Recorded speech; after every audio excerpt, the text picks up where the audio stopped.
Namaskar. Hello and welcome to P Guru's channel. I'm your host Sri Iyer. This is episode 377 of Daily Global Insights. Please like this video because we are going to share a lot of information that has not been yet talked about in the mainstream media. And to keep moving this forward, let's welcome our co-host Sridhar Chityalaji. Sridharji, namaskar and welcome to P Guru's channel, sir. Namaskar. Good morning to everybody. Happy to be here. Before we start looking at events around the globe, there's a breaking news that I'd like to share with our viewers. The Madras High Court has granted the Rashtriya Swayamsevak Sangh 44 of the 50 routes that it had applied for to conduct processions in Tamil Nadu. This was supposed to have been part of Dashera celebrations, but at that time the government denied and they couldn't do it. And the government relented and said on 6th November, you can do processions in 3 routes. They only gave 3 out of the 50. So the RSS proceeded and moved the Madras High Court. And now the Madras High Court has said you can have processions in 44 of the 50 routes. This is a big deal because at every step of the way, it has been seen that the DMK government has been trying to place impediments in the way of the RSS. And this is not the first time it has happened. But what has changed this time is that the Madras High Court said, look, the intelligence reports don't suggest the kind of doomsday scenarios that you are projecting. And therefore, they have allowed this. In fact, if much of this would not have happened, in my opinion, Sridharji, if it was not for the front foot batting by Sri K. Annamalai, the BJP Tamil Nadu president, because he tore apart some of the arguments, said that you guys are just, first of all, you're asleep at the wheel as far as the Coimbatore blasts were concerned, and then you are just trying to find new excuses. So a lot of stuff has happened, but this is the most important development today. So stay tuned for more updates. Let's now go into the main programming. Sridharji, take it away, sir. Let us start with the interest rates by US and UK by 0.75%. This is the Sunaconomics. I think that the beep was coming, so I just got distracted. 75 basis points, as we predicted. The Fed hiked the rates. 75 basis points. Bank of England hiked the rates. And today was the jobs day, and that was the beep on the phone. Is not going to help because it's very positive numbers. So 261,000 is the 251 or 261. I missed the number. Is the employment new payroll numbers, which only means that higher inflation also means that their unemployment target will not be achieved. So brace yourself for more hikes, and the market is taking a hit. If you take a look at the 10-year government securities of the G7 countries, doesn't matter whether it is Germany, Japan, UK, US, they're all in the high band rates, which will cascade itself into your mortgage rates. That's the headline news on the market, Sriji. Thank you, sir. And in Europe news, many Central and Eastern European nations are now beginning to move away from China for its stance in the Russia-Ukraine conflict. And Russia joins a grain deal with Ukraine despite being in war with them. And Ukraine's Zaporizhzhia nuclear plant has been disconnected from the grid after Russian shelling damages its batteries, leaving with just diesel power. So together, this is all around the Russia-Ukraine conflict. This frenemy is now, sir, Russia and Ukraine? Well, I think the one of the other important news items which is not being publicized is the Russian economy is not doing well. It is contracting, which is officially confirmed by the Russians themselves. Of course, if the contraction was 4% or 5%, they would say it is 2% or 2.5%. Whatever the numbers are, as far as Russia and China is concerned, you can possibly write it on water. But the Russian economy has contracted. They have challenges. Vladimir Putin himself has stated that there is some pain. It is expected to contract again next year. So therefore, he has no choice, and food security is an issue for him as well. He needs precious money. So he's back at the table and allowing shipments to go through jointly with the Ukrainian shipments, which is much needed in several parts of the world. I think he's also fearful by doing these types of things that any goodwill that he enjoys, he may lose with many of the countries, notably Africa. And German Chancellor Olaf Scholz has his first in person visit with Xi Jinping in China to discuss ways to partner with them. We all remember that a couple of days back or a couple of episodes ago, Sridharji had mentioned about the Hamburg port. Sridharji, this we had already predicted he was going to go to China. The other interesting thing is he going to also stop by Japan, sir? Yes, he is. I think that he is. He probably transited on his way, Japan first, and then Germany later.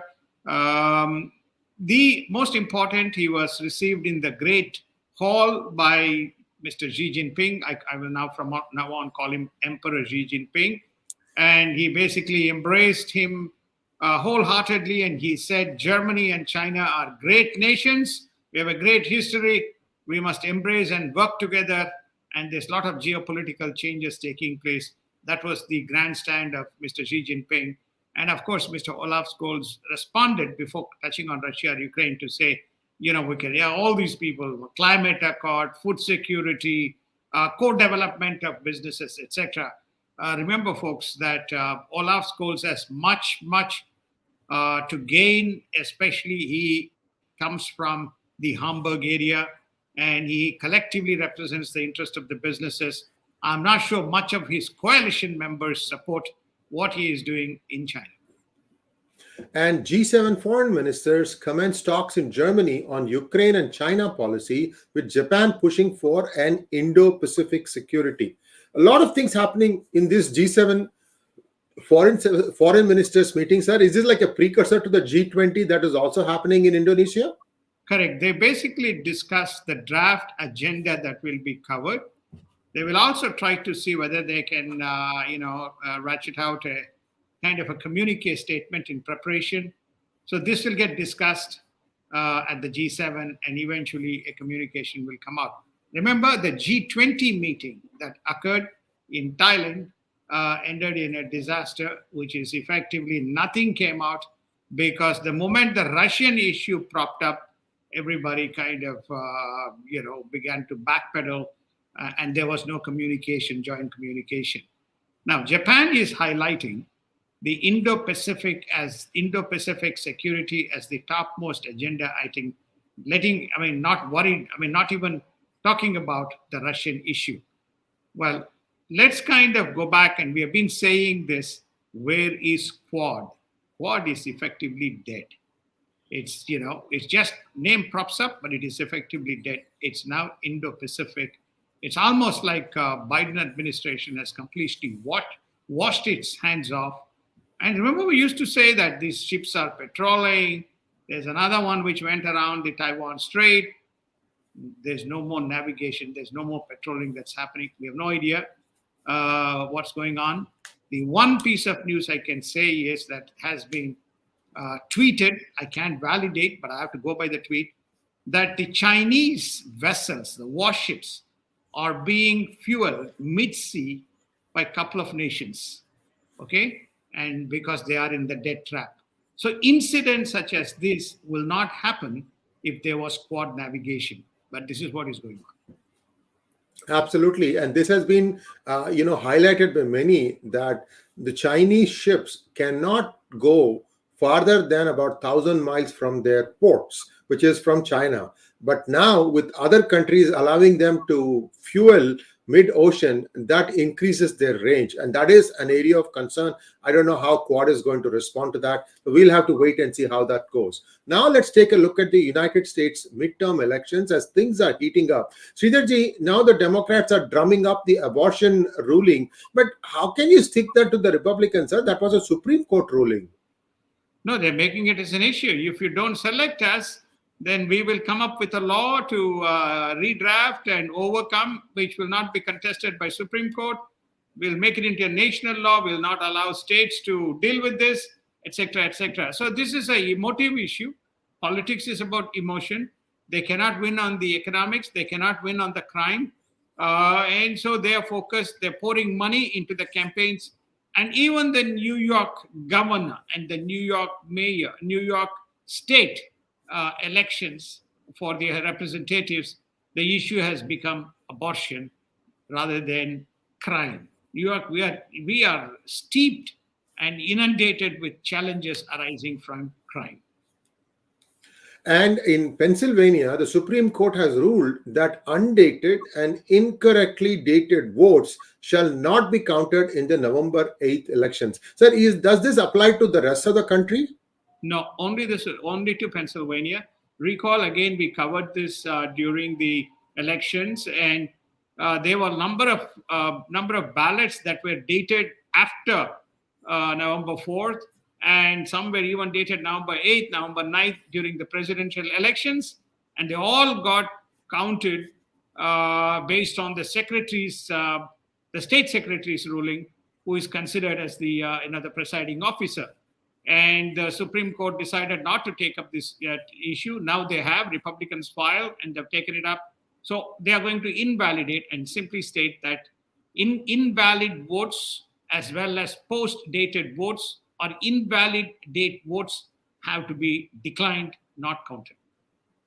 And there is a lot of scrutiny even at the places where you drop off the ballots.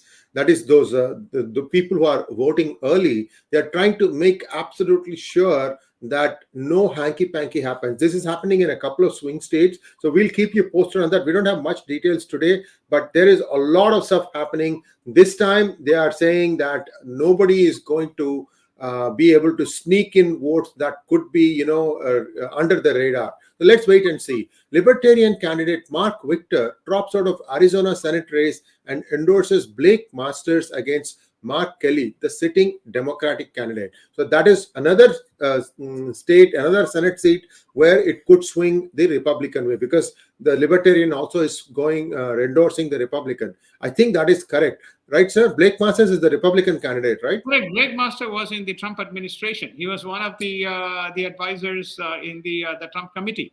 So I think he's contesting from Arizona. So libertarians usually split votes. Now the fact that he's asking his supporters to direct the votes mean that the incumbent Democrat, who is actually a space scientist, is in trouble.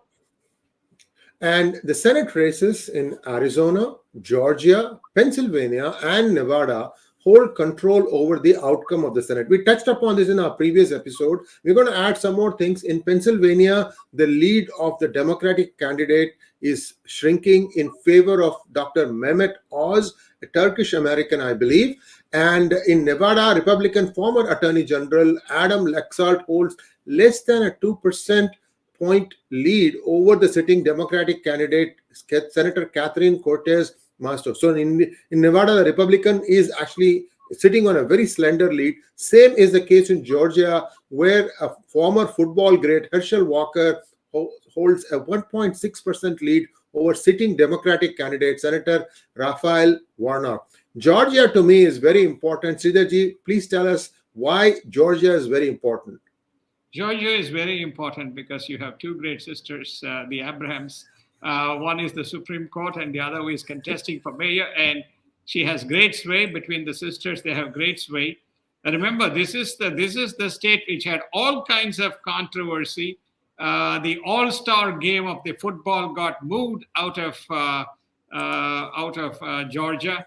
The birth of wokeism as well as corporations, including Coca-Cola, aligning, and after the backlash, people have begun to little bit backpedal.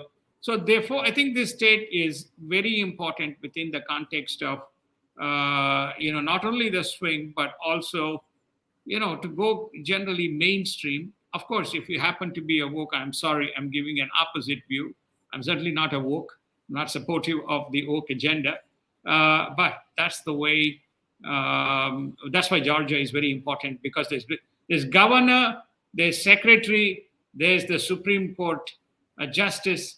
That's a hell of a kind of a combination if you want to completely change the direction of the state when you have that type of power structure in single party's hands. And in governor races, some surprising results are on the horizon if the polls are to be believed. from Oregon to New York, Minnesota, New Mexico, Kansas, Michigan, and Wisconsin, it looks like it's going to change hands from deep blue to red. Strong campaigns with local, based on the local issue. So all these gubernatorial seats are going to go through purple, like I said in my book, Who Painted My State Purple. Sorry to toot my own horn, but I can't help it. It definitely has made its mark in some people who have actually had the time and patience to read this book and understand how the 2020 elections went. Now, Democrats will be retaining Pennsylvania, Massachusetts, and Maryland, which are their traditional strongholds. So it's a mixed bag, but I think there is a lot for the Republicans to cheer as far as gubernatorial elections are concerned, isn't it, Siddharji? That's correct. I think it's a very good summary, which is to say this traditional strong, particularly Oregon, Democratic governor is being kicked out because of crime, shutdowns and crime, and looting in shops. Same in Minnesota. Believe it or not, New Mexico is going to shift to Republican governor. So this all means that people have woken up. This includes the Democrats who have woken up to the reality that I don't think that they would want the status quo to continue. Some restoration of the order and mitigate the crimes and bring the states back to normalcy. Also, there's been the woke agenda, critical race theory in schools, which has hurt a number of parents, though it is in that back burner. Amongst all this, still there is that abortion issue which looms. Let us see. Right now, these are poll numbers. Based on these poll numbers, what we are seeing is a trend line, which is even acknowledged by the left. And in India news, the Reserve Bank of India rate panel will meet in India on Thursday to discuss inflation, as the September numbers showed sustained levels at 7.41% against a target of 4% plus or minus 2% as the acceptable range. Sridharji, RBI has a funny way of raising rates or reducing rates, sir. They use 0.40. Sometimes they even use 0.30. I don't know why they go against the grain.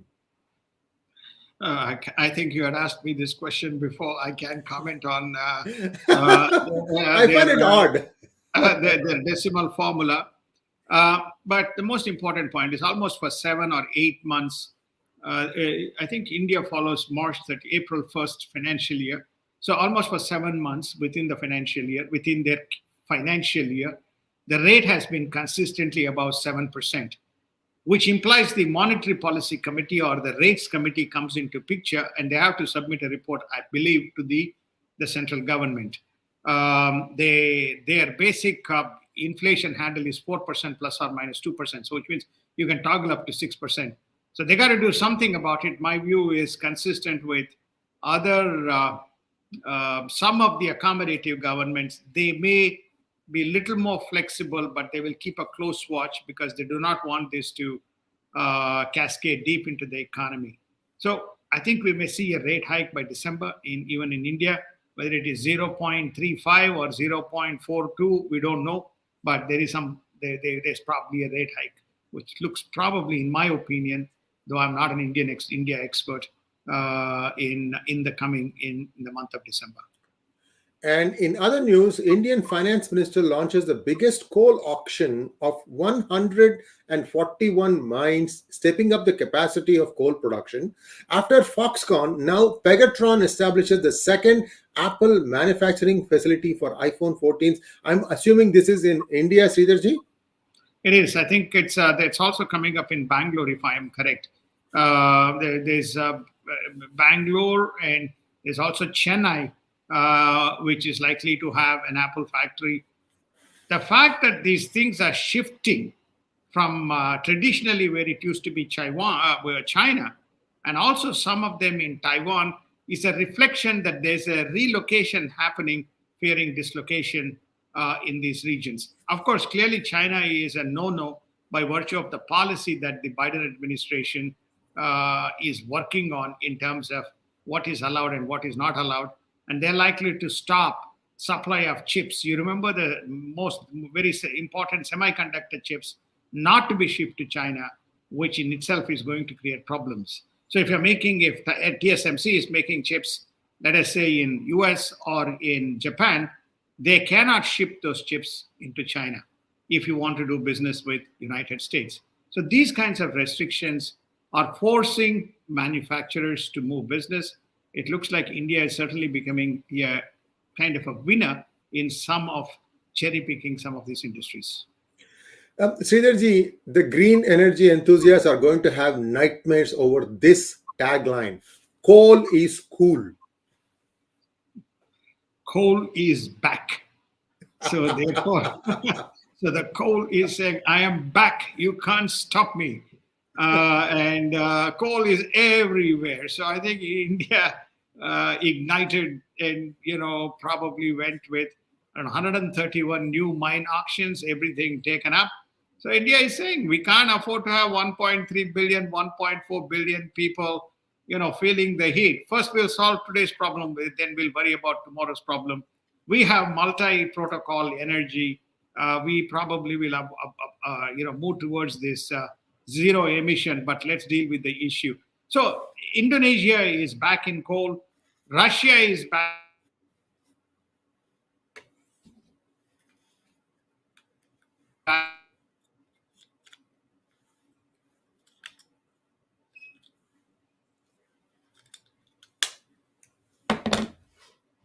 I seem to have lost. Yeah, For can a you hear? moment, I thought I had.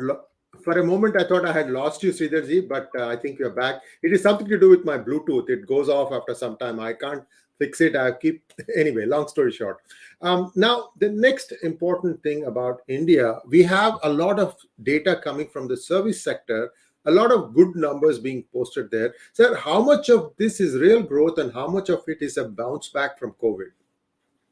No, what you are seeing is you will not see the normalization till 2023. So some of this is, especially the services sector growth is as a result of the markets opening up. There's no doubt about it. So we need to kind of go back to next year and see. But there's an item which says that remember we covered this, that Italy and I think UP government collaborating, even Maharashtra government collaborating in the food processing, and Italy setting up food processing capabilities, especially for some of the fruits and tomatoes and those kinds of things. Back last year, we covered this. And so the food processing industry has picked up. And I think India will be exporting close to $15 billion worth of, processed food, like cereals and fruits and vegetables and so on, mostly fruits and cereals, which augurs well. I think what India is trying to do, people had asked this question, they are slowly cherry picking away with exports, the high trade imbalance that has come about as a result of the costs, hike in energy costs. So all this helps, 15 billion here, 20 billion here. You continue to drive those exports because the net trade balance as a result of that is positive in favor of India, which will to a great extent address this trade deficit issue. And India abstains on Russia-sponsored UNSC resolution on usage of bioweapons by Ukraine. So India is now beginning to kind of take a consistent stand on the Ukraine-Russia conflict. They're kind of abstaining, whether it is a resolution passed by Russia or Ukraine. That's how I see it, Sridharji. Any comments? No, I think what India is saying is Russia is a partner and we will continue to work with them. But we are not accepting the actions that Russia is trying to pursue, and which is what we are communicating in our informal channels through Russia as well. So therefore, some of these actions we don't accept, so therefore we abstain from it, but we're not going to throw them under the kitchen sink, because the only way you can work with them is by continuing to talk to them, hearing them out, etc. So I think you're beginning to see a fairly consistent policy by India, and people are finding it very hard to, negate this. And in Asia World News, Philippines president drops Russian military deal in favor of a United States helicopter deal in a $216 million deal. So Sridharji, this is again interesting that Philippines is now moving away from Russia. I think this trend will continue because Russian weaponry is being exposed in Ukraine. Would you agree, sir? Well, I think firstly, not only exposed, they don't have equipment of their own. So To sell, they yes. sign a deal. They sign a deal. They sign a deal. The Iranians are sending them drones because their production facilities are hurt. So I think what they're doing is that basically Philippines is saying, I could be facing, if you go back to the picture that we put up, which is the arc of islands starting from right up from the Korean Peninsula. It leads all the way into the Spratly Islands and Scarborough Shoal in Philippines. So they're saying, hey, we can't afford to be reliant on somebody who can supply. So we're shifting our allegiance. One of the things that I just want to kind of put a 30-second. Most of these nations, India has already established some kind of a relationship, including a military kind of facility. Yes, That's the one. That's the one. The arc of islands, the first island chain. You can see that arc coming all the way into Philippines. Again, you go back to last year, we covered quite extensively a fishing trawler docked in the center, contested by the Chinese, saying that it won't move, and stopping the fishermen from Philippines from doing their normal stuff, and converting some of their patrol boats into effectively a full-fledged naval boats with order to shoot. So therefore, Philippines can't afford to have its shores unprotected and not be reliant on a partner who is in the middle of a war and who's the first priority for him is his own nation. So naturally, they are swinging in their favor towards United States. And Republicans demand answers from Pentagon based on reports that Pentagon is seeking to end dozens of fighter jets from Japan without creating a new permanent force. So looks like US is withdrawing from several of these places where it used to have a fair amount of presence, sir. It is. And, when you are lost in the din of noise, so many of these things happen, and strangely, that it doesn't get picked up. Just before we came into the show, myself and Sri Iyer, we were discussing, if you go back to last year, in the last 6 months of 2021, we would have done enough coverage around the number of ships patrolling the South China Sea. Nothing it's gone. So now they're saying they're going to withdraw the squadron from Japan. So what does that mean? The Republicans are asking the question, are you going to give Japan uncharted and unattended for a potential invasion by China? And in other world news, Bolsonaro urges protesters to lift blockades and restore normalcy in Brazil. Netanyahu is almost ensured of victory now with almost 90% of votes counted. Is he going to have a slender majority or a good majority, sir? Yeah, I think he's got it. I think he's going to become the prime minister as slender majority. And in other news, Iran's nuclear deal has no future, according to German coalition official. Iran is going to send hundreds of its COMAT drones to Russia in November. Both Iran and North Korea are stepping up supplies to Russia. With that, we end our news. Sridharji, if you want to conclude for a minute, and then we can wrap up, sir. No, I think that there's plenty of news. You can see the geopolitical changes, the geopolitical meetings. Everything is focused around one region, and that is in and around the perimeter of China. And of course, the other being diametrically opposite to the other side, the Russia-Ukraine. But it is cascading enough turmoil and enough problems, just as we are trying to come out of COVID. Absolutely, sir. And that brings us to a close of today's episode. And we'll be back again on Sunday. And we're going to have 3 days a week, Sunday, Tuesday, and is it Friday or Thursday, sir? Thursday. So this will be 3 days a week DGI from next week onwards. And we'll look forward to your support. Thank you so much. Please like, share, and subscribe to our channel. Don't forget to click on the bell button for notifications, and also please express your appreciation using the super thanks button. Thank you very much, sir. Namaskar. Namaskar. Thank you so much. Have a wonderful Friday and Saturday.